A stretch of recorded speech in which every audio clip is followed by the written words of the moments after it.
very grateful Dean of Pepperdine's Graduate School of Public Policy, and it really is a delight to welcome you all here to this first public event of the 2025-2026 academic year, a faithful response to homelessness in California. I was actually trading some emails this morning with some friends back in DC and talking about kind of the unique aspects of the School of Public Policy here at Pepperdine. And certainly one of those aspects is that we are one of the very few graduate policy programs based at a Christian university. Okay. That wasn't, so you're applauding at the things I don't expect and you're not, okay, all right, tough crowd. That allows us, of the 240 graduate policy schools in the country, it provides us with a unique opportunity to highlight issues at the intersection of faith, politics, and public policy. And of course, today, we are going to do that in one of the most pressing public policy issues of our time in homelessness. At the same time, we also understand as a policy school not only the importance of faith, but the importance of faith-based institutions working on public policy issues. This has always been the case at Pepperdine. We are not a program that thinks exclusively or only that government is the solution to all of our problems, but we understand that in collaboration and in partnership, what we would call cross-sector solutions, government, the private sector, and nonprofits, specifically faith-based nonprofits, can find creative solutions to even our most pressing issues. I was going through some of our founding quotations, and this, as you have seen maybe from that framed photograph and behind this screen, this is the Wilburn Auditorium that we're in, and it is named for one Jim Wilburn, the founding dean of the School of Public Policy and one who served at Pepperdine for over 40 years, a dear friend who we lost this past year. But in an LA Times article, in an interview that he had with the Times, describing the launch of this new program, which launched in September of 1997, he described what was going to make the School of Public Policy different. And I wanted to quote from this LA Times interview from almost 30 years ago. Quote, "A renewal of public policy should recognize that all the intermediary institutions that thrive in the space between the federal government in Washington and the daily concerns of each solitary individual, our nonprofit associations, our churches and synagogues and mosques, our families, and even the private commercial sector of labor and business associations are equally critical as creators and implementers of public policy." That is why we are here today, to look at, to explore, and even to build relationships between the faith-based nonprofit sector and the federal government. And in that, I just wanted to take a moment to thank someone you'll hear from in a couple minutes, Soledad Ursua at HUD's Region 9 office, who's been a great partner in helping to organize this. I'm delighted as well to have leadership from HUD, and you'll hear from several of them as we get to the panel, but to welcome you all, I'm just extremely honored to welcome Will Spencer, who is the Regional Administrator for the U.S. Department of Housing and Urban Development's Region 9 office, which is based in Los Angeles. For those of you who may not be familiar with how these federal agencies connect with the regions of the country, Region 9 is essentially the West Coast, Hawaii, and the Pacific Islands. And so as the regional administrator, Will oversees HUD's operations here in the West. Will brings an incredible background in public service, 2 decades of leadership experience from a distinguished career in the U.S. Navy, where he completed 14 deployments, including 8 combat tours, and earned multiple honors such as the Bronze Star Medal with Valor. Following his military service, he founded the American Warrior Association and the Urban Explorers Program to support veterans, first responders, and underserved youth. Spencer holds a Master of Arts in Strategic Intelligence from the American Military University and a Bachelor's in Management Communications from Southern Christian University. Please join me in welcoming up a real public servant, Will Spencer.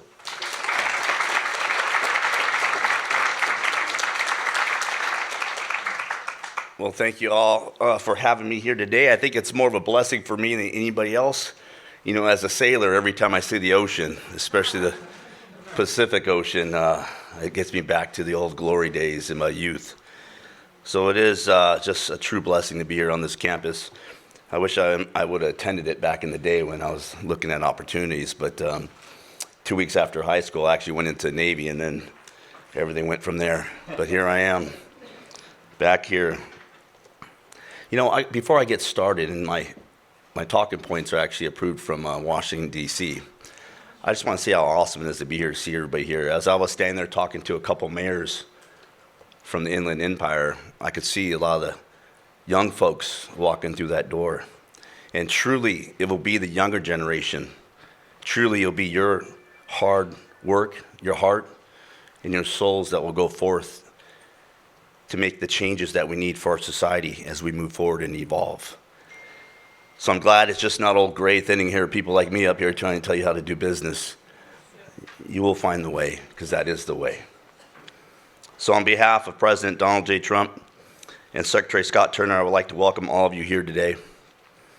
I have the humble honor of serving as the United States Department of Housing and Urban Development Regional Administrator for the region. But since Pete already told you what that's all about, it roughly consists of not just the 4 states, but the Pacific Islands from Guam, Saipan, Tinian, and America Samoa. Oftentimes, because of the tyranny of distance in the Pacific, our brothers and sisters across the pond there tend to be forgotten sometimes, as well as the native tribes, which in our region we hold over 100 native tribes that we look out for and we take care of. They are our brothers and sisters. So California has about approximately 40 million people, but we got about 52 million people in Region 9, which is the largest region within our republic. With that being said, we try to make sure we prioritize and execute all the resources properly so that we help the needy and not the greedy. It is a privilege to be with you all here at the University of Pepperdine School of Public Policy, and I want to thank you again, Dean Peterson. Thank you again for having us all here and putting this together. And I want to thank all the faculty and everybody else that had a hand in putting this together. Hosting this important forum, because we're going to talk about something a little serious, a little significant, something that's affecting everybody now across America. I also want to thank all the elected officials here, to include Mayor Warren of Fontana. Thank you, my friend, for being here. Mayor Paul Leon from Ontario. Mayor Eunice Aloha from Chino Hills. All of the faith-based leaders, service providers, policymakers, community members, my fellow brothers and sisters, all of y'all, we're here for the right reasons, because you care. So I want to thank you for your dedication to serving our most vulnerable neighbors and friends. We must never forget that we are all God's children, created in God's image, unique and unconditionally loved. All of us. There's 8 billion of us on earth now, 8 billion, and not one of us are the same, not one. As a fact, in the Bible it is said that even the very hairs on our head are numbered, powerfully illustrating how completely God knows every detail about us and how incredibly precious we are to our Heavenly Father. Every child of God is loved. Today I want to speak candidly about the homelessness crisis we face here in the Pacific region and across America. I might say it again, but 1 out of every 4 homeless people reside in our region. 1 out of every 4. Perhaps even more broadly, I want to talk about the moral issues we're facing in America, contributing to the homeless epidemic as well. That potentially our moral laxity and moral relativism of our modern times has deviated from our founding fathers' distinct moral values that spurred our ancestors to fight. It gave them the faith to fight to create the greatest nation on earth. Our faith did that. Faith in the Almighty gives us the requirements for the things that are right and restrains us from the things that are wrong. I didn't say that. General Douglas MacArthur said that, and it holds to be true to this day. Our history reflects that only the Almighty can move the soul to choose freedom over life.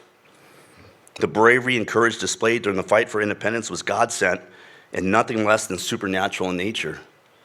I know most of the folks here aren't history majors, but at the time we fought against the number one superpower of the world to gain our freedom. That takes a lot of faith. That same spirit is intertwined into the DNA of all Americans, inherited from the warrior ethos displayed on every battlefield Americans have ever fought on. Ever.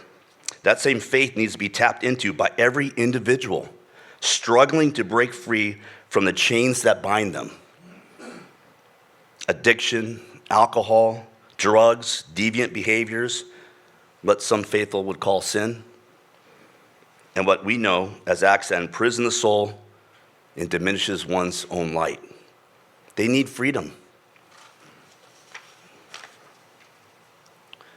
Despite billions of dollars invested over the past decade, the number of Americans living unsheltered on our streets has continued to rise. 1 of every 4 homeless Americans are in California. In Los Angeles County alone, there's more than 72,000 men, women, and children that will go without shelter tonight. They will not have that proper roof over their head or that safe harbor. In the richest nation in the world, many of our own women and children will be without that shelter. Many will be without a future in the land of opportunity. $24 billion was spent on the California homeless crisis alone, and the population still rose 44% over the last 5 years. At HUD, with our continuum of care funds, we've spent over $1 billion in the last several years, and it increased 27% over that time. As MLK, Martin Luther King, said in his 1962 sermon, "A knock at midnight," it is midnight. It is midnight in America. It is midnight in the moral order, and it's been that way for far too long. This reflects clearly that more money and more programs do not automatically mean fewer people on the streets. More money does not mean more lives saved. More money does not mean more hopes realized or dreams accomplished. More money means little if we continue to disregard the soul and embrace the vices that destroys a person's spirit. For what shall it profit a man if he shall gain the whole world and lose his soul? But we all know this. Those who believe, those who do not believe, we all know this. We feel it in our hearts. We feel it in our souls. We even feel it in our bones. For most of us, we have felt this feeling many times in our life when we're individually empty inside. We feel it. It is midnight. Under President Donald J. Trump's leadership and Secretary Scott Turner's vision, this administration is charting a new course that puts Americans first, our women first, our children first, the elderly first, the disabled and most vulnerable first. We are charting a winning strategy and course rooted in compassion, empathy, and accountability that will address the mind, body, and sometimes, most importantly, the soul. And it's the soul of those that are truly in need.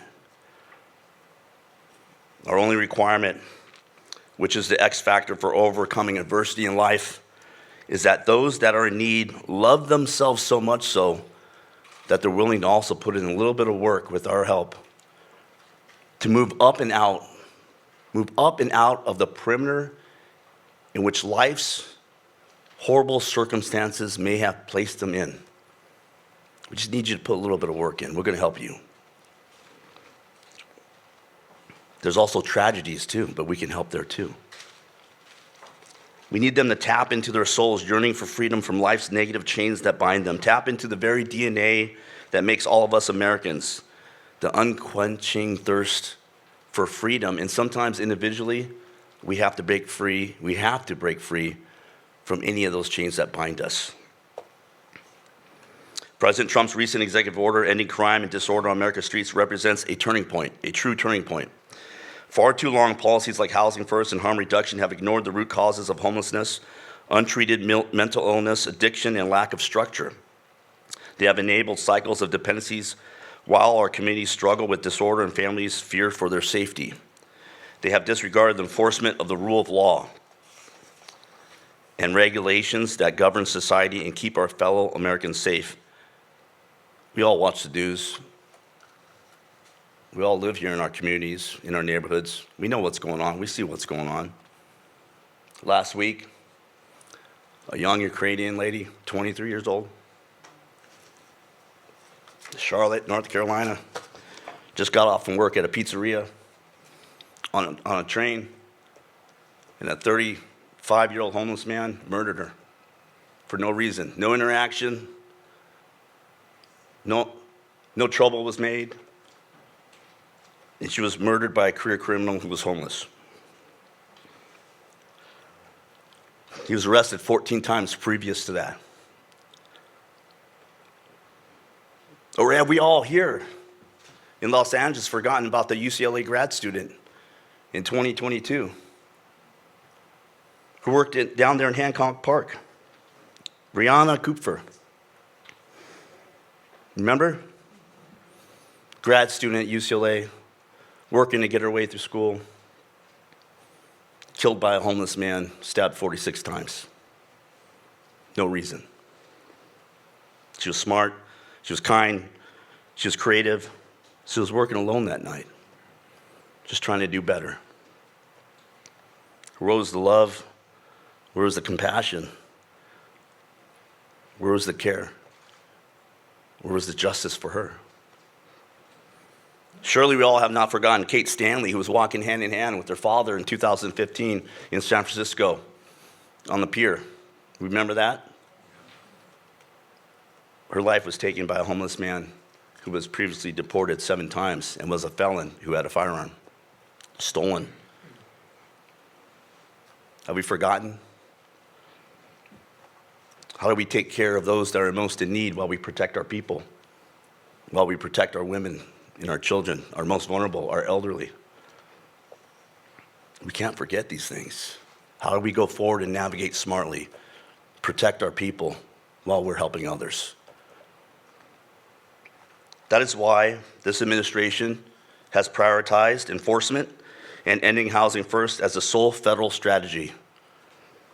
We will no longer hand out housing without accountability while allowing rampant crime and drug use to continue unchecked. Without the proper enforcement of our laws, it will always be the most vulnerable Americans who will continually fall victim to failed historical policies. And I want to address all you young folks out here. This is something you can make an impact on. This is something you can do. There's lives to be saved. There's people to be helped. But proper policy also means not misplaced compassion. It means you deliberately think about second, third, and fourth order effects, whether they be positive or negative, and you account for that. You count the cost before you step off and put that policy to paper. You can adjust for this. Instead, now, we are prioritizing recovery first approaches that provide treatment, structure, and a pathway to sobriety and self-sufficiency alongside the enforcement of our laws to separate the career criminals who do not want to get better from our fellow Americans who have a chance to be saved. And if you ask me personally, the hard part is you have to remove the bad actors so that we can help more of the good actors. The way it works on the street is if you become homeless for any reason, whatever that reason is, it could just be the economy of things. You got priced out of the market. But once you find yourself out on the streets, you tend to have to stay awake during the night. Because if you don't stay awake during the night, your chances of being assaulted, robbed, raped, murdered is increased so significantly that it's going to happen. It's not if it's going to happen, it's when it's going to happen. So what you find out is a lot of folks that aren't They aren't doing drugs. They're not addicted, quickly become addicted to a drug because they just need to stay awake because they're in survival mode. That's why we have to remove the drug dealers from the homeless population. That's why we have to remove the cartel selling the fentanyl to the homeless population. You all agree with me on that? If there's 10, when I was up there in San Francisco talking with Mayor Lori's team, he was telling me, we're trying to create or build enough resources because we need to hire about 500 more police officers to enforce our codes and our laws. But we need to get that revenue to be able to hire them because they lost a lot of business. And he told me we basically know about 500 of the folks that are poisoning the homeless population across San Francisco and Tenderloin, but there's really not much we can do about it till we build more capacity of law enforcement to do something. So we know the people by names. We know who's poisoning the population. But we got to do something about it. And now we have a commander-in-chief who's going to do something about it. If we can save 10 more people, isn't it worth it? From getting poisoned, from falling into that deeper despair, I think it's worth it. This shift opens new doors for faith-based organizations, many of you all who are represented here today. Secretary Turner established HUD Center for Faith, and we have the director here today, to empower churches, ministries, and faith-based nonprofits to bring their experience and compassion into federal homelessness programs. And we care so deeply about this, they actually sent two of their Washington, D.C.'s two subject matter experts here to be, I don't know if it had to do with being in Malibu. I'm not going to say anything that had to do with the real estate. But I asked them twice before to come down and visit me in the Los Angeles Federal Building, and I got denied. But here, they're like, yeah, we're coming. We're on the way, actually. But I want to thank you so much for being here today, because we are going to make that difference. And it's not words, it's going to be action. For the first time, faith-based organizations are encouraged to compete for continuum of care funding, recognizing the vital role you play on the front lines. We're talking about the work of the soul that we all have. You bring what the government cannot. You bring hope, accountability, and a community rooted in values that inspire transformation towards goodness. Faith is truly the bright light that brings hope into the darkest corners of society, brings light into the darkest corners of an individual's soul. Faith is the spark that brings about something from nothing.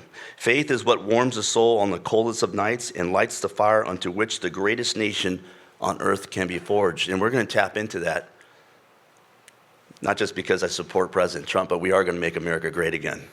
I know you've heard that a couple times. I just had to throw it out there. But let me be clear. Compassion does not mean tolerating chaos. Empathy does not mean letting your elderly women and children become victims of crimes and street violence. Kindness does not mean helping others while our own people suffer and wait for help in despair. American citizens deserve safe neighborhoods, clean parks, and the ability to run a business without tents blocking their doors. Families deserve to raise their children in communities free from open space drug use.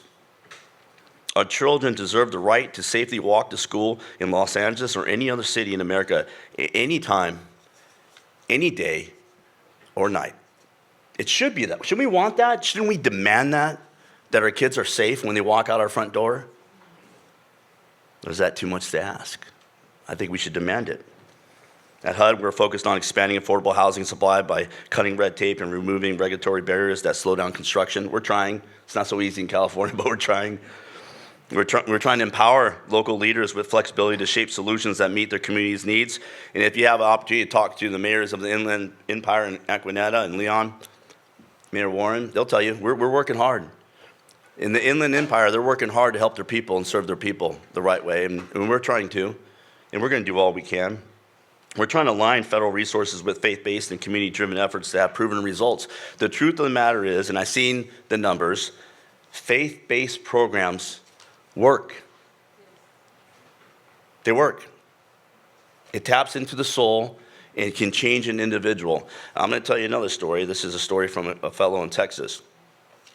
His son broke a screen of his computer, didn't know how to handle it, ended up hanging himself at 12 years old. He was almost 13.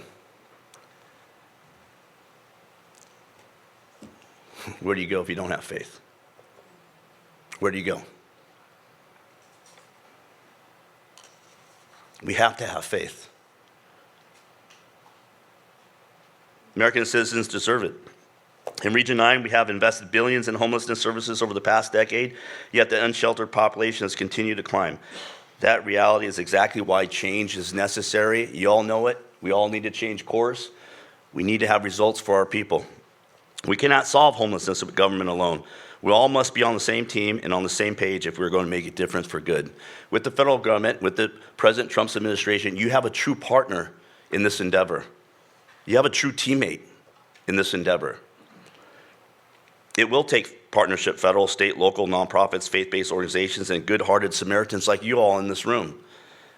I would like to thank everybody's here for the right reason. You're here because of your heart. And the heart can change a lot of things. This is not just a whole of government approach. This is a whole of America approach. This is what I call in the SEAL teams, the one team, one fight approach. Where if we put all of our talents, all of our strength, all of our love, all of our care to bear, we can do it.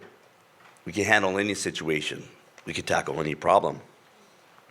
In closing, well, I'm not going to close yet.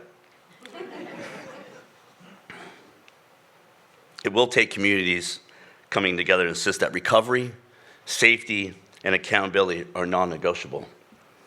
And it will take leaders like you all people of conviction, people rooted in faith, people who see the humanity in every person and yet refuse to accept that it's okay for our people to live in fear, to all come together and do something about this. I want to thank you again. Thank you, Pete.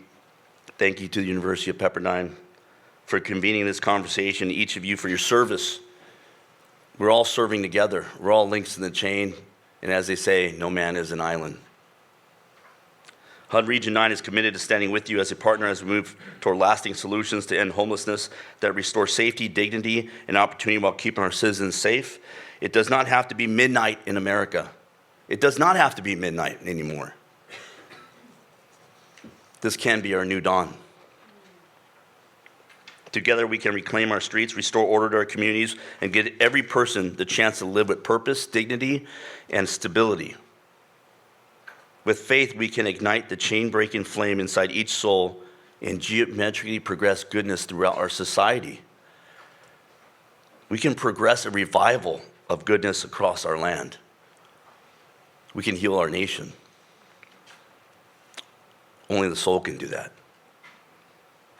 With faith, one can conquer their vices and have a greater chance of saving themselves. And of course, if you save yourself, you're able to save the ones you love. With that being said, may God bless you. May God bless your families. May God charge his angels to have concern over all of you, always. And may God always bless America. Thank you so much for your time.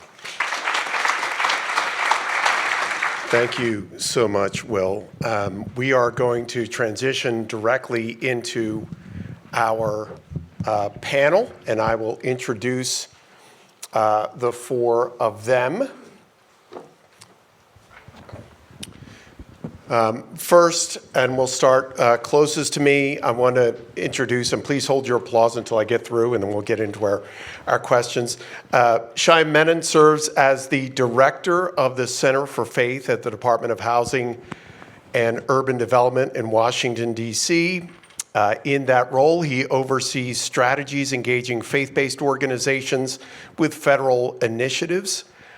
He has had multiple appointments in the federal government over the last few years across multiple administrations.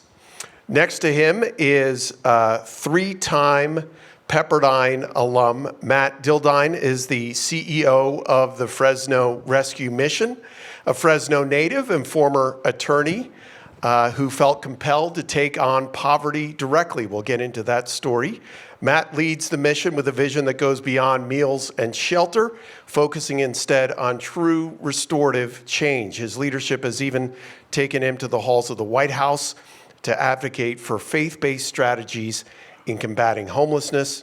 Very importantly, one of his degrees comes from right here at the School of Public Policy. Next to him is Soledad Ursua, my partner in crime in helping to organize this. She is the newly appointed Senior Policy Advisor for HUD Region 9, the office that Will directs. She brings a private sector background to this as a real estate finance leader. She's also served locally on the Venice Neighborhood Council, is a active writer across many different platforms on issues related to homelessness and poverty. And finally, on the far end, Caitlin McKenney serves as policy advisor of community planning and development at HUD in Washington, D.C. Prior to this, she was a research fellow and program director for the Discovery Institute Center on Wealth and Poverty. Her work spans government accountability, housing policy, and addiction, with a focus on human dignity ethics. Please join me in welcoming our panel.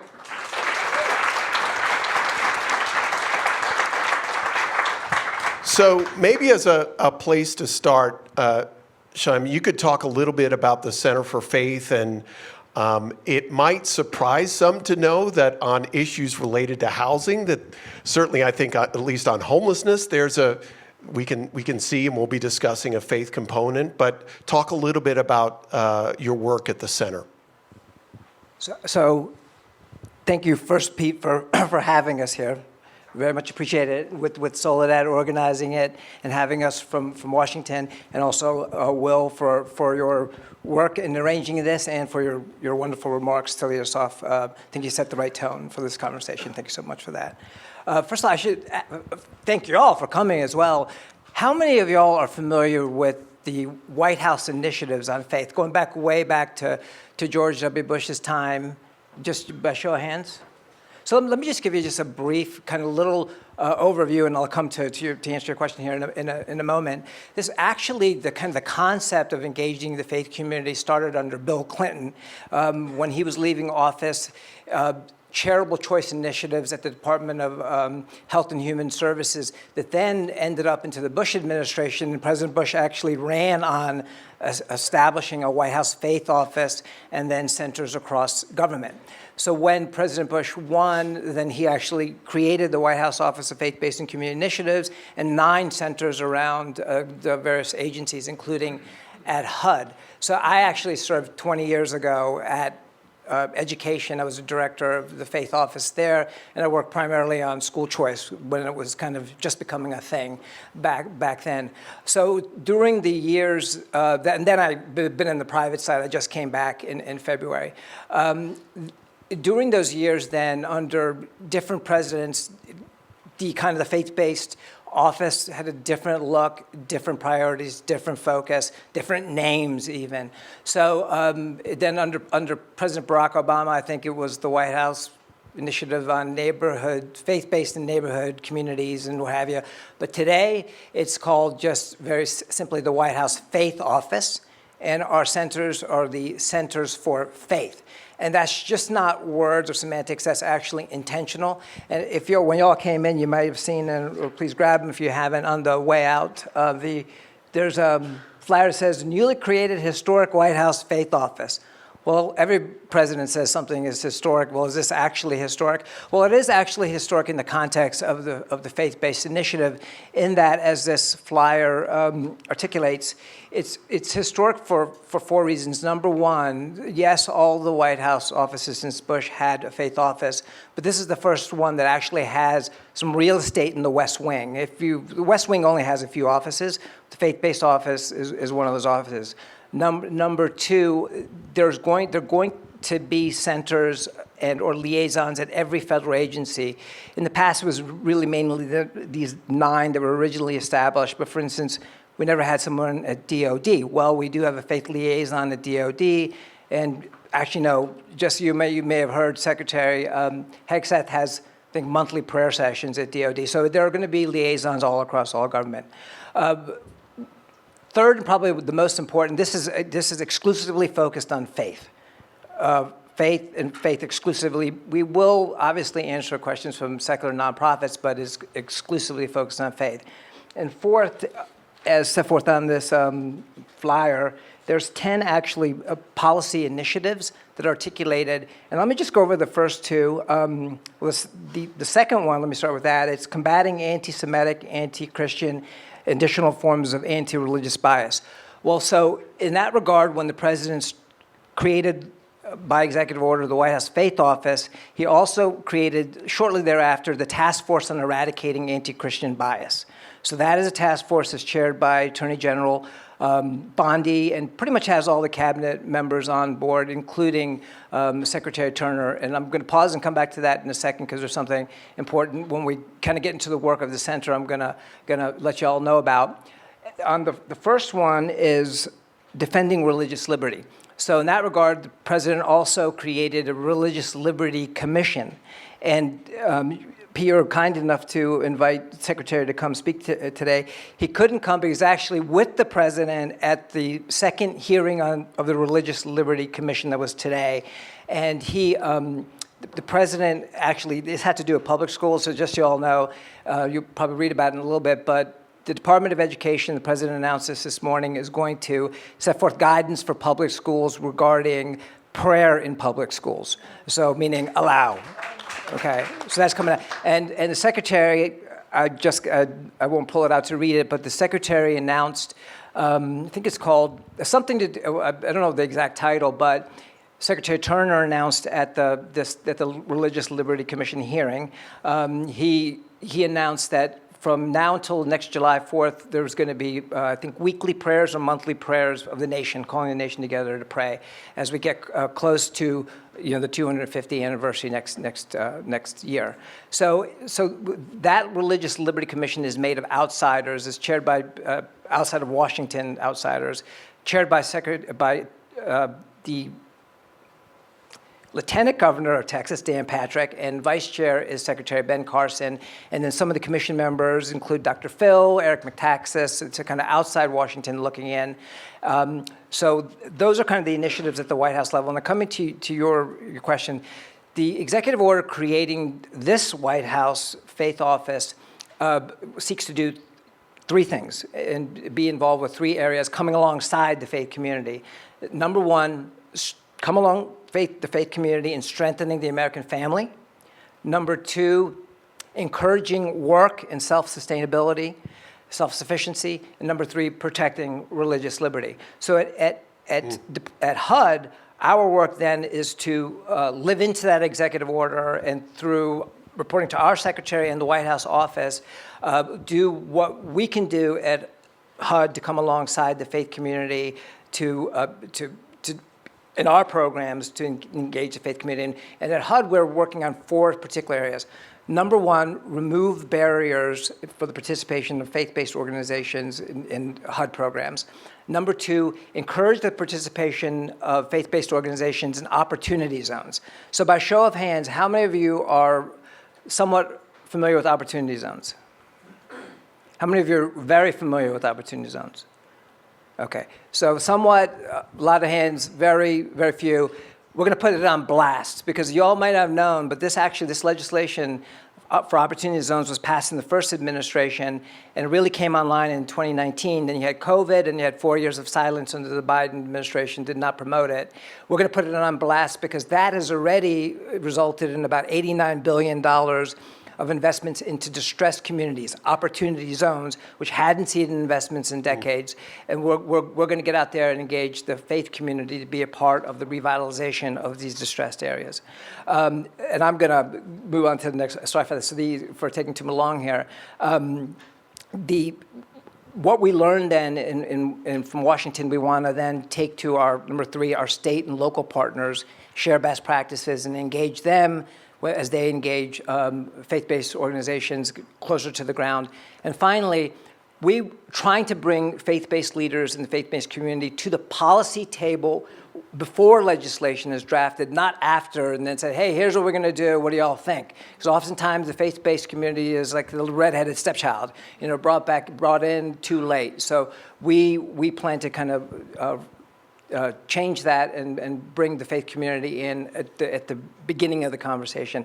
And later on, I'll dive into a couple of other things we're doing kind of in the weeds. But Great, that's it. great, thank you. Sure. Matt, your career is one that started in the private sector. You were a practicing attorney. You obviously are now leading a significant rescue mission in the Central Valley. Talk a bit about what drew you into that career transition and the importance of your own faith just in the day-to-day work you do. Yeah, I mean, it was really the money. The legal bonuses just got too big. I'm like, I'm done with this. Let's go get a nonprofit salary. No, I mean, I think for me, my short story is that I was an attorney. I felt like I had the best. I didn't want anybody else's legal career. I felt I was as successful as I wanted to be as an attorney. I'm trying to say I was the best attorney. I just didn't want anybody else's career, and I was one of the few happy attorneys in the world. And my wife, who happens to be the CEO of the Central California Food Bank, our family was heavily involved in poverty and issues. And one day I got invited by this gang member janitor from a church to go help him. He was pouring his heart out. He had this property, and someone said, "Hey, could you go help this gang member?" And working in inner city Fresno to create a nonprofit. I'm like, I should probably go help the guy. And he just kind of I saw what he was doing. He changed my life, and all the work I was doing, becoming a good attorney, I started putting that into issues of poverty. And so I had a kind of a crisis of faith. And what that led, though, the good part about that is that of a multi-year journey, it allowed me to take the role of CEO of the Fresno Mission, but it also allowed me to applying principles that I would say I learned at Pepperdine, that I learned through the coursework here, which my wife and I say all the time, we wouldn't be where we're at today if it wasn't for Pepperdine. But it allowed me to look at some of the problems that my community was facing, especially through the lens of faith, and to ask questions that maybe weren't being asked before, to view the problem differently than maybe it had been viewed before. And that led me to a journey to create a place that brought together about 25 different organizations into a common campus called City Center. And I'm proud to say that I think City Center provides dignity to people that are facing some of the most extreme situations of crisis, the most trauma, in ways that I think are being done very few places around the country. In fact, I kind of tell this story in jest, but it's also true. We had the, under Biden, we had the U.S. homeless czar. He came out, and he said, "Man, this is the coolest place in the country. This is the coolest place I've ever seen." And then we had Dr. Marba. It's been out a couple times, and he said, "Matt, this is the coolest place I've ever seen." And so you can bet on all my marketing materials, I say that the Biden administration and the Trump administration agree on one thing, that City Center is the coolest place in the country. So. But in truth, what this journey of faith has led me to do, and the people that I work with, is we see the problem differently than the government has seen it over the last couple decades under Housing First. That's not about transactional. That's not about the transaction. That's about transformation. I'm part of a network of about 320 faith-based organizations that provide over $2.2 billion annually in resources that are about transforming people's lives. That's 95% is all private, right? A very small percentage of that $2.2 billion that's being provided by faith-based organizations in the fight against homelessness is public dollars. Now, why is that? Is that because of clauses in contracts? A little bit. But the real reason is because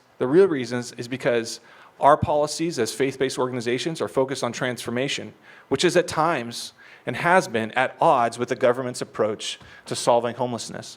And so I'm excited to talk more about that today, and I'm really excited for what's happening. This is a very unique point, I think, in our history, that some of the most exciting things that are now happening, that true change, we are on the forefront of true change, and so excited for what's been going on. Thanks, Matt. Soledad, you, as I mentioned in the bio, you served locally on the Venice Neighborhood Council. You have written and spoken widely on the issues related to homelessness, specifically here in Los Angeles. What has the transition been like, moving from someone who's engaged locally on these issues to now working for the federal government? It feels truly surreal. As somebody who was just so frustrated with homelessness and in my community, I ran for a seat on the Venice Neighborhood Council, and I advocated by writing opinion pieces. I was even published in the LA Times, and for for speaking out against harm reduction and housing first, I got labeled a NIMBY or all these negative terms. And I started looking for solutions. And clearly, I've attracted the attention of the administration. I think this shows that they are listening. They're listening to people like me who, and many others in this room. I see a lot of my colleagues from the Venice Neighborhood Council, other citizens who are just frustrated with what's going on because we are able to call out what we see, that it's just wrong. It's not compassionate to let people suffer on the streets and slowly die in front of us. And so it's really brave citizens, like many of the people here today, who have the courage to call that out. And we were dismissed by the supposed experts who keep pushing these failed policies. So it is really surreal to be here, and I'm energized and excited, and I'm hoping, too, to bring a fresh context, a fresh perspective to this. We see that these experts have failed us, and the experiment has gone horribly wrong. It's time for change, and I'm very excited to be here with some of our faith leaders. I also toured the Fresno mission, and I do agree that it is the coolest mission, and so it's great to work with some of these leaders who have such a different perspective and are able to bring just such a different route for a lot of these homeless people. So I'm just so honored to be here, and thank you for having us.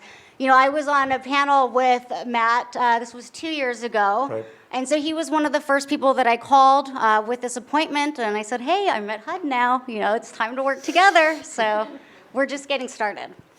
Caitlin, you've written research and studied this when you were at the Discovery Institute. You have been a part of proposing significant changes in federal policy as it relates to homelessness.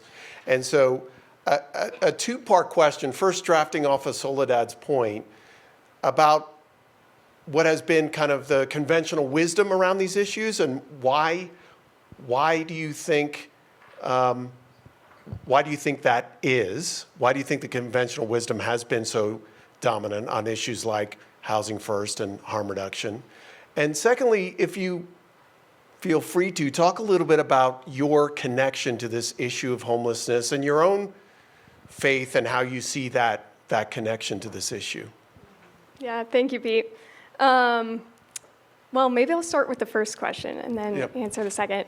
I'm from Seattle. I went to college, studied biochemistry, and thought that I was going to work in the pro-life space, so questions at the beginning of life and the end of life. And I wanted to be in Seattle, so I ended up at a think tank working on homelessness policy, and quickly realized that a lot of the questions that I was asking in the pro-life space about the value of human life, about what it means to live a good life, about personal autonomy and where we rank that in the order of virtues and values in our society, were the exact same questions that we're debating in the homelessness space about autonomy, right? And in harm reduction and housing first are both, I think, questions about individual autonomy versus these other good things that we want for people in their lives, and very quickly realized that the faith-based ministries and organizations in Seattle, where we have 16,000 people who are homeless, 10,000 people living on the streets, the faith-based ministries were the ones that were doing the most effective work by far and stewarding dollars the most effectively. So that's how I got into the space and how I see my faith, our faith, speaking into this issue immensely.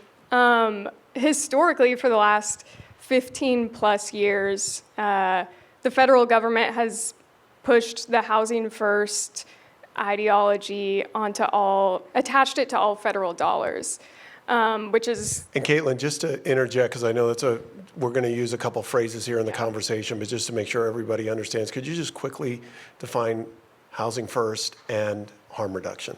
Yeah, so housing first, I say it's forever, it's fully subsidized, and there's no strings attached. So it's this idea that we can solve homelessness by giving someone a fully subsidized private apartment, and we ask nothing of them, and we expect nothing of them. We've found that the death rate inside of these buildings that HUD is funding has doubled over the last few years.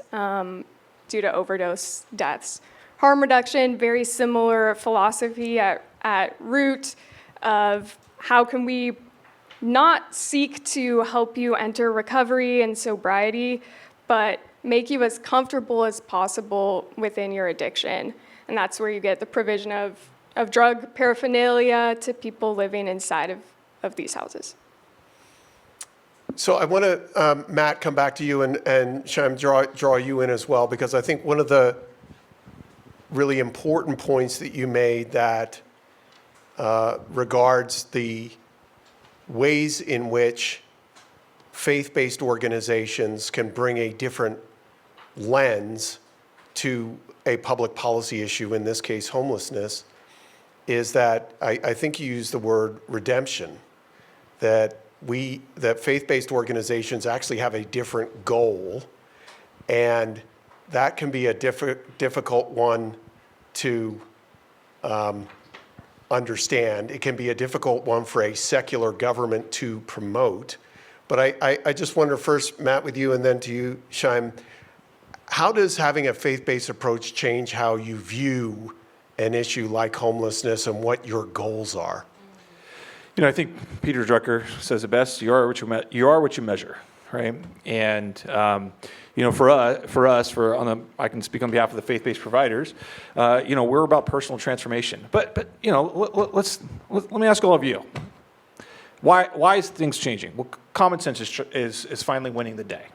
So if you have a person that's been living on the street for 10 years. They have, multiple bouts of addiction, abuse. They've been sexually molested as a child. They haven't had any sort of stable environment in a decade. They've been putting needles in their arms. They've been putting things up their nose. They've been, taking a dump in a bucket. They've been sexually assaulted. They've had decades of trauma, abuse, and addiction. What is the number? What do you think is the thing that can solve that? Is it a roof? I mean, if any of you have been in a prolonged series in your life where you've been in a crisis, has it been a quick fix that solved it? Or has it been that you've had somebody to come alongside you to provide not minutes, not days, but years of love, of care, of help to combat the years and decade of abuse, trauma, and addiction? It is not rocket science. You cannot correct years of addiction, years of trauma, years of my dad molested me, years of I was raped 4 times. You can't correct that with just putting somebody in a roof and telling them they have wraparound services by the same people who told you that they read the terms and conditions of the website they just signed up for. It just doesn't happen. And to get back to why is it so difficult to change the tide? It's money. It's money. So the homeless industrial complex is real. And so so how it kind of works from the federal level is that most homeless funding comes through HUD.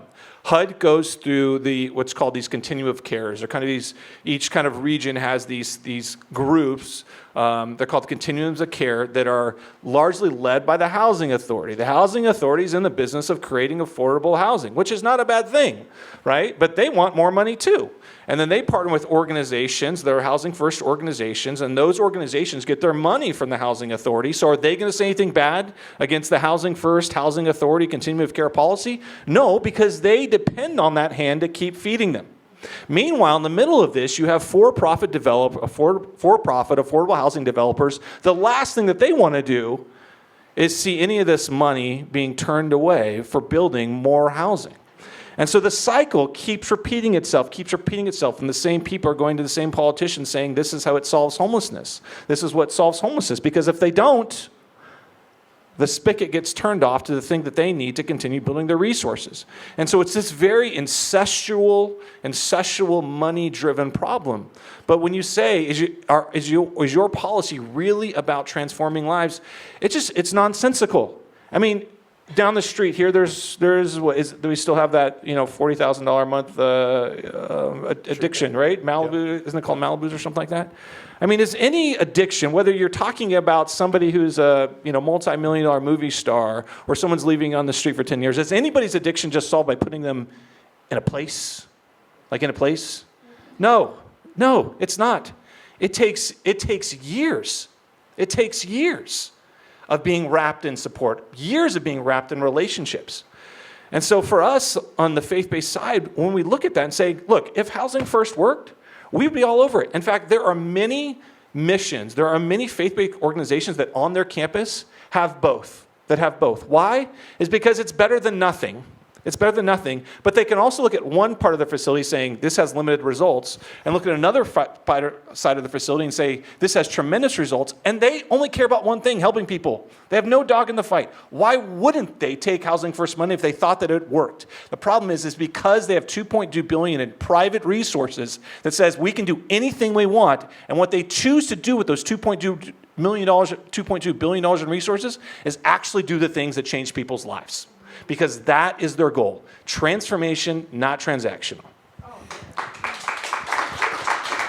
So, Shem, from your introduction about the mission for the Center for Faith, it seems to me that one of the challenges that you must have is communicating those kinds of goals, transformation, into a highly secularized organization. And so I wondered if you could talk a little bit about what it is like to be a leader of faith in a very secular organization that has been subject to the conventional wisdom that Caitlin has described. And it's one thing for in Matt's position to understand and communicate. He's in a leadership role to talk about the importance of transformation as a goal. How do you communicate that internally? Yeah, that's a great question. And by way of answering that, when the faith-based initiative was launched, in the 2000s, there were two primary criticisms from the faith community. And for instance, a large portion of the body of Christ will not participate with the federal government in programs because when you take federal dollars, there's something I will call the religious restriction in the faith-based rules. When you take federal dollars to engage in social services and the delivery of social services, you cannot engage in what they call explicitly religious activities. They have to be separated in time or location. So you can do it, but you just have to say, okay, well, come back at 10 o'clock and we can talk to you about Jesus, or go down the street and we can talk to you about your faith. So for that, it was a non-starter for many faith organizations, just not in the Christian faith, but in all faiths. Because how do you make disciples of all nations if you can't share your faith? The second thing is, with the shekels come the shackles. So you take government money, and there's the strings attached, and I don't think I have to articulate what the strings were in the last administration. There were several of them, and historically as well. So that prohibited many faith-based organizations from participating. So what are we going to do about it? It's a challenge. Well, again, I said this is the White House Faith Office, and it's focused on faith and exclusively, and there was those two other entities. In addition to the White House Faith Office, there was a task force on eradicating anti-Christian bias and the Religious Liberty Commission. Well, I said I'd come back to the task force on eradicating anti-Christian bias. It was this administration's contention that in the last administration there was anti-Christian bias. So the task force just released its first official report on Friday. If you'll Google it, you'll see that it's out. And I think you'll find plenty of evidence of anti-Christian bias in the task force report. From our vantage point at HUD, we focus on a number of things, but we focused on that religious restriction. Again, if you take federal dollars, our current regulations say you cannot engage in explicitly religious activities, have to be separated by time or location. HUD has suggested that the task force look into creating a kind of a subcommittee to look into this issue of repealing the religious restriction. So we're looking to change that and to get rid of the religious restrictions. That's one tangible policy matter. As this president kind of goes at 100 miles an hour. The secretary is right there with them. Well, we're fixing to go to 125 miles. We have a sense of urgency. We have a sense that we are behind the ball. We need to get after it. So that's going to face heavy headwinds. And why haven't we done it up until now? Why didn't we prior administrations, even Trump 1. Well, quite frankly, changing Supreme Court jurisprudence. Look at the recent cases across the Supreme Court. And yes, the most recent case, a Catholic school trying to become a charter school. Who would have ever thought that? Did the Supreme Court ever even hear that case? Well, some would argue that if Amy Coney Barrett didn't recuse herself, that was going to be a 5-4 decision. Okay, so I think there's changing Supreme Court jurisprudence. Mm-hmm. We're sympathetic clearly to that. We understand, obviously, people of faith. From my personal vantage point, when the Holy Spirit indwells into a person, right, it changes not only what you do, it changes what you want to do. And what you mentioned about how do you overcome addiction and those horrible things that might have happened to you in your life. And we understand, from my vantage point, often it has to be Jesus. From my vantage point, but other faith traditions will believe their belief in a higher power. Federal policy now is biased to the secular humanist vantage point. It clearly is. The only question is, from policy vantage point, what are we going to do about it? Great. Soledad and Caitlin, I want to come to you. First to you, Caitlin. As it relates to federal policy on homelessness, one of the items that's gotten a lot of attention here in Southern California has been the president's executive order on issues related to public safety. I'm not saying you had anything to do with that, but just, on the happenstance, if you know anything about that particular EO, I wonder if you could talk a little bit about, you've seen the perceptions out there, no doubt. If you could talk a little bit about the reason why you think the president issued that, and to steelman, if you will, what the opposition, what the critiques are. Sure. That was a monumental executive order. Health and Human Services, Department of Justice, and then HUD partnering together to promote public safety, to address severe mental illness, and to completely reform our approach to homelessness. One of the most tangible ways that this will impact the use of federal dollars is through the Continuum of Care program at HUD, which Matt mentioned. $3.5 billion taxpayer dollars every year to this conglomerate of nonprofits, and for the last 10 years, they've been required to abide by Housing First policy. And that is changing, and it's changing radically and dramatically.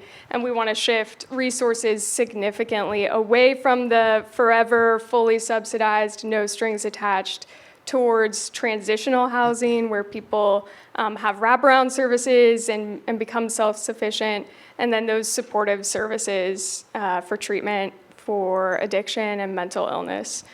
So significant changes, and not just for people experiencing homelessness, but for the taxpayers, for the taxpayer public who is impacted, their lives are impacted by the crisis of homelessness.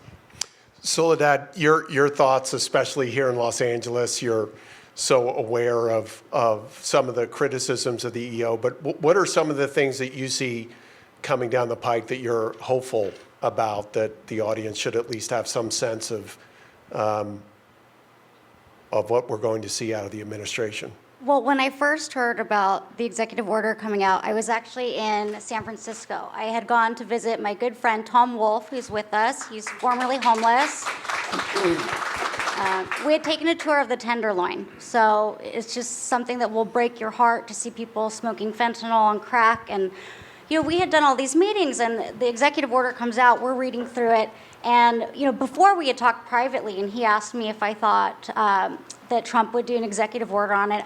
I wasn't sure what was going to happen. It's a huge political risk. It's a huge fight. And, a negative person might say, well, why would he even want to take this on? It's really a fight with a lot of the blue cities. Why not just let them deal with it? And as we're reading through it, it was all there. Harm reduction, housing first, all gone. So it was monumental, and we were just so thrilled.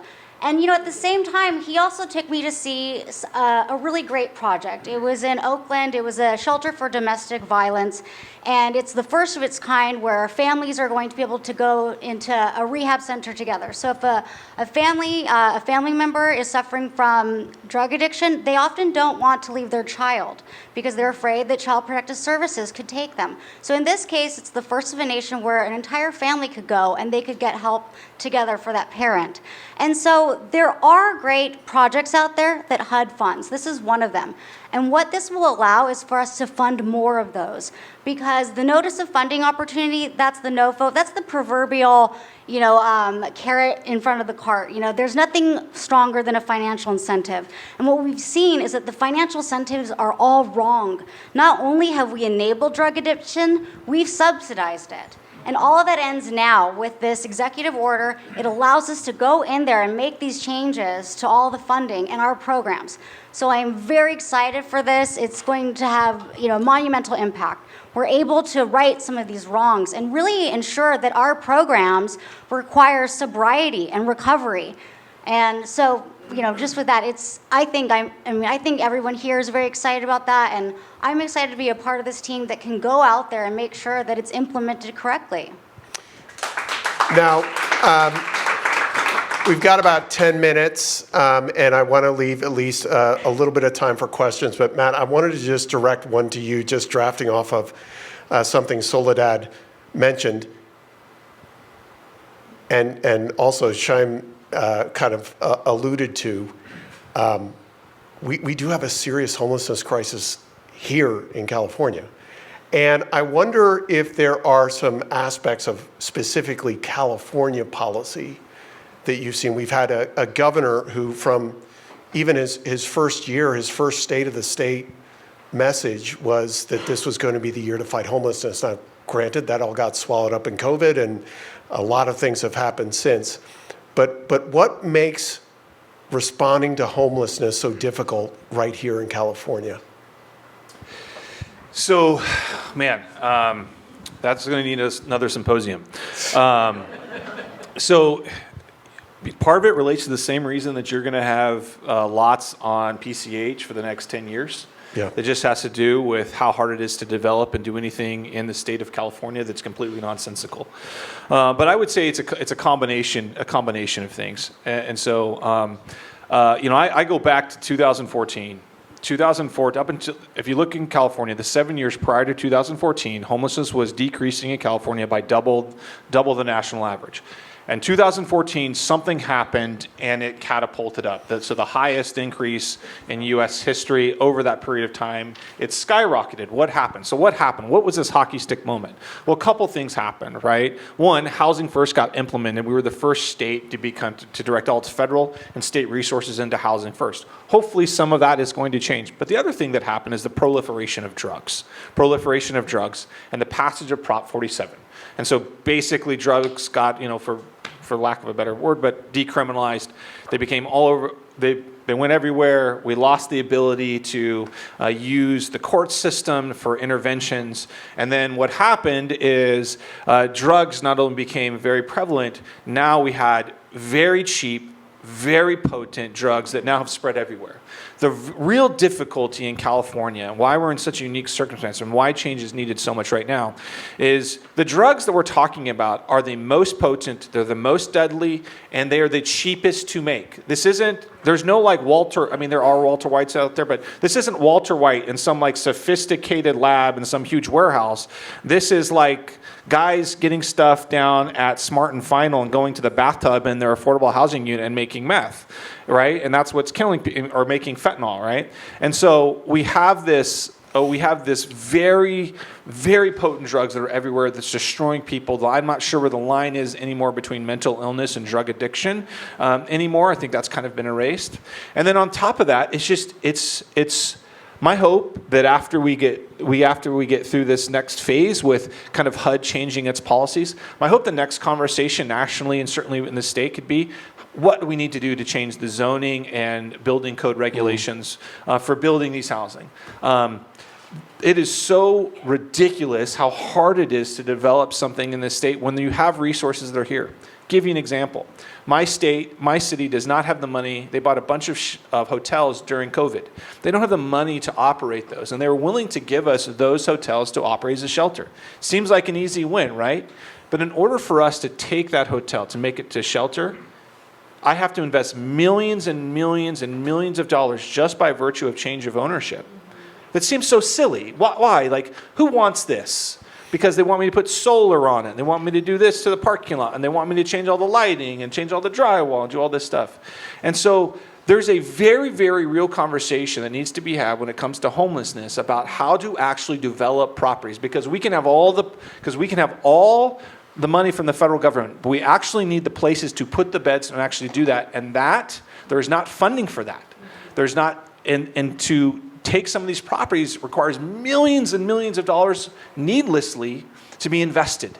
And those are just barriers that we have here in California, which they don't have in, say, Texas, where it's much easier, much quicker to develop. I know we're running real fast and hard here. We have time for a couple questions. We've got one here, and we've got one in the back, Tabitha, back row. And we've got Bill Jeans right here. Yes, thank you. My name is Bill Janes, and for a number of years, I ran a shelter for the homeless. I worked with a very large megachurch, and I wanted to make a suggestion. Love a lot of these issues about the bias and all this. You mentioned the drugs, and we're probably all familiar with the crime shows, either 48 Hours or those like it, that say if in order to solve a crime or anything, solve a problem, you have to take action quickly. And I would just like to see, and maybe there's some things on the move in terms of doing this more for the homeless problem, because what would happen with my relationship with this megachurch that had a lot of resources, they'd keep an eye on problems as they developed. That there would be a divorce. Someone would lose a job, there'd be a divorce. Suddenly people are homeless. Suddenly people are on drugs because they can't handle the stress. A lot of them that were sent to me, there were attempted suicides, and I'm both a professor and a minister, and my background is, a lot of it's talking people out of suicide. They send them to me, but the key was to take action as the problem developed. So person would come to me, attempted suicide, was now suddenly into drugs, had no money, lost the job, and so forth. And hey, I'd lead them to Jesus, okay? And they'd suddenly have purpose in their life. I'd help them get jobs that they needed, initially usually part-time and then eventually full-time. Will your spouse take you back if you get a job and can support the family? Almost all would say yes. And so many marriages were put back together, and so many people off the drugs, they came, new purpose, and the families were rebuilt. And I love Matt, your mention of transformation. There has to be that transformation, but we have to take action quickly. I'm not saying 48 hours, okay? Don't go out of here saying that, but we have to take action quickly. I'd like to see more emphasis on that, and I was wondering if any of you were aware of that kind of emphasis in terms of the transformation. Any thoughts on speed of care and maybe, if you will, go upstream of some of these issues before it becomes homelessness or beginnings of addiction or so forth? Yeah, I mean, I know we're always trying to help. I'm not quite clear, but we're always trying to try and help as much. We're always trying to provide as much help as possible for any crisis that comes to our door. You know, my facility in City Center is actually not just for people that are homeless. We have, for example, a free grocery store. Every other day when it opens, the night before, about 4 p.m., we have people that start lining up, who are not homeless. They live in apartments, they live in houses, but it's that necessary for them. And so our center that we build is not exclusively for people who are struggling with homelessness. It's people who are struggling with issues in the foster care system, human traffic. People are being human trafficked. People that are food insecure. People who are job insecure. So at least I can speak for us. We've pivoted in that we're focused more on people who are facing life insecurity, among those being homelessness. So. And then I'd like to say that all those I mentioned were homeless. So there's elected officials who sit in office, and then there's leaders who lead. So make no mistake, President Trump and Secretary Turner are going to lead. And they've amassed a team of people who are going to go out and do their mission. Will has already told me, R.A. Spencer, he said he's going to go round up all the fentanyl dealers. So we're just getting started, but we get the urgency. Last question in the back. Yeah, hi, my name is Nico Ruderman. And this question is primarily for Soledad, but kind of going off of something Matt was touching upon about the homeless industrial complex. And Soledad the other day and I were talking about LAHSA and accountability of federal funds that went to LAHSA and how there's no real ability to audit the subcontractors. And I'm wondering if there's going to be a policy change with HUD so that you can track every dollar that's spent the entire way, including with subcontractors, if there's going to be real accountability for money that we spent, because if we don't know where the money's going, that's where the problems are, and that's really, in my opinion, what's creating a lot of this mess. And Soledad, in your answer, if you could state the acronym that is LAHSA. That's the Los Angeles Housing or Homeless Services Authority. And this is one of the continuum of care programs that we fund. As Administrator Spencer pointed out in his intro speech, that over the past 6 years, HUD has given LAHSA, the COC in the region, which covers LA County, over $1 billion. And the homeless population actually rose 27%. So we see that more money isn't actually the problem. And we know that the COC is broken. And so with that, I would actually tap Caitlin. She is working on the NOFO that will come out. Yeah, I think it's two sides. We are working to track the dollars all the way down to the lowest level we possibly can. But on the front end, it's making sure we're actually tying our dollars to outcomes and success. So if you can't show us that you're making a meaningful impact on homelessness, then we don't want to give you our dollars. Please join me in thanking our panel.